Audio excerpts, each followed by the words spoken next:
আমার জিন্দেগিতে গুনাহ আছে, কিন্তু এখন এখানে এমনও বাচ্চা আছে যার জিন্দেগিতে কোনো গুনাহ নেই। অনেক সময় ধানের সাথে চিটাটাও বিক্রি হয়ে যায়। তো তোমাদেরকে নিয়ে বসা যেন আল্লাহ তোমাদের সাথে আমাদেরকেও কবুল করে নেয়। তো আগত রমজান অতি নিকটে, আমরা যে মহব্বতে বসলাম এই ব্যাপারে দুইটা কথা। আল্লাহ তাআলা 3 জায়গায় মানুষকে নিজে হাত দিয়ে খাওয়াবে। কয় জায়গা? 3 জায়গায়। 1 নাম্বার হলো হাসরের মাঠের ভিতরে বসে একটা খাওয়ান দেব। সুবহানাল্লাহ। এই খাওয়ানে 7 শ্রেণীর মানুষ থাকবে, 7 শ্রেণী।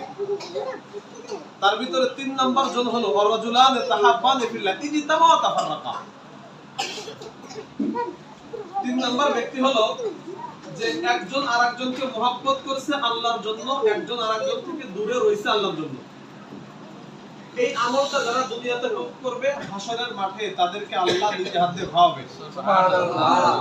2 নাম্বার, পৃথিবীতে যারা রোজা রাখবে সমস্ত রোজাদারকে আল্লাহ তাআলা নিজে হাত দিয়ে খাওয়াবে। সুবহানাল্লাহ। হাদিসের মধ্যে আছে, বুখারীর বর্ণনা, আস-সাওমু লি ওয়া আনা আজজি বি। আল্লাহ বলেন বান্দা রোজা রাখা আমার জন্য, তাকে প্রতিদান আমি নিজে হাত দিয়ে দিব।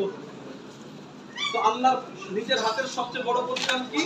যে আল্লাহ নিজে মানুষের মুখে লোকমা তুলে দিবে। এটা বড় পুরস্কার।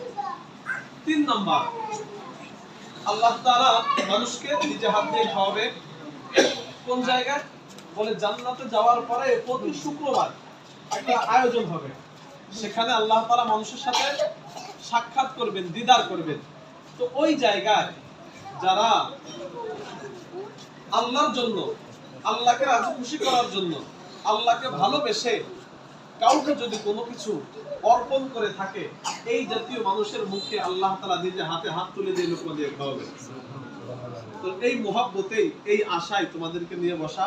সবাই দোয়া করবা খান সাহেব ব্যবসা বাণিজ্য করে, আল্লাহ যেন দুনিয়াবী সমস্ত ফিতনা ফাসাদ থেকে আল্লাহ তাকে হেফাজত করে, হায়াতের মধ্যে বরকত দান করে। বাকি যতটুকু হায়াত আছে আল্লাহ যেন দ্বীনের কাজে ব্যবহার করার মতো তৌফিক দান করে। আমিন। বংশের তার দাদা দাদি, বাবা মা এবং বংশের যত মুরব্বীরা, তার চাচারা, তার ফুফুরা যারা আছে, নানার বংশে, তার নিজের দাদার বংশে, এই বংশীয় যত মুরব্বীরা দুনিয়া ছেড়ে চলে গেছে, আল্লাহ যেন তাদেরকে মাফ করে দেয়, জান্নাতের উচ্চ মাকাম দান করে। আমিন।